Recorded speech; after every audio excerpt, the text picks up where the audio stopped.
Today I'm going to show you a technique for squatting and for hip hinging. These two movements we do all day long, every day. And a lot of people have trouble with these motions because of the low back. Okay? So I'm about to show you something that you can think about when you do these motions to potentially help you get out of that low back tightness pattern. First, let's start with hip hinge.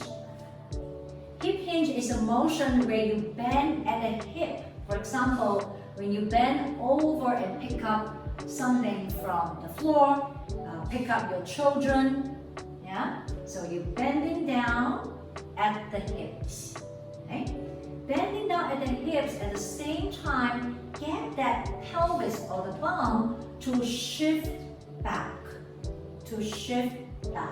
right? This technique is actually elaborated in the video that we have called hip hinge on yoga block, right? So in that video, I was showing how to do hinge motion by getting the bum to shift backwards to eliminate back tension, right? And here is another one, right? Imagine that you have a band across your bum, yeah? Across your bum right here, right in the middle of your bum, yeah? Right here. And then you have two bands that run along the lower back, okay? I like to think about these two like pillars, two pillars supporting my lower spine, my lower back, okay?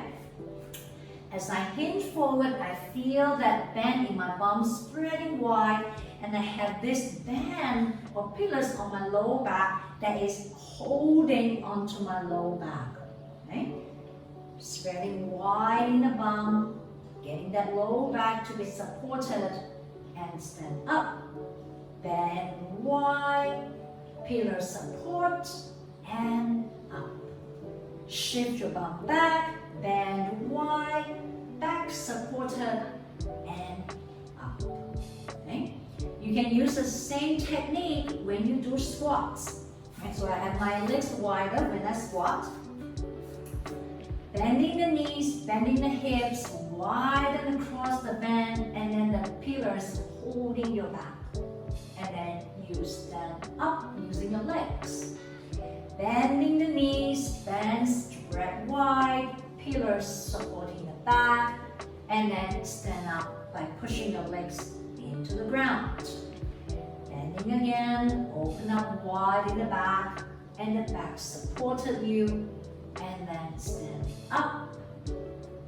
Bending the knee, bend open wide, and the pillars supporting your back, and stand up. Okay? So practice these two techniques, or actually three techniques that we have talked about today actually. The first one is the hinging, and then the spreading of the bend, and then the pillar. So these three techniques, and then let us know how you do.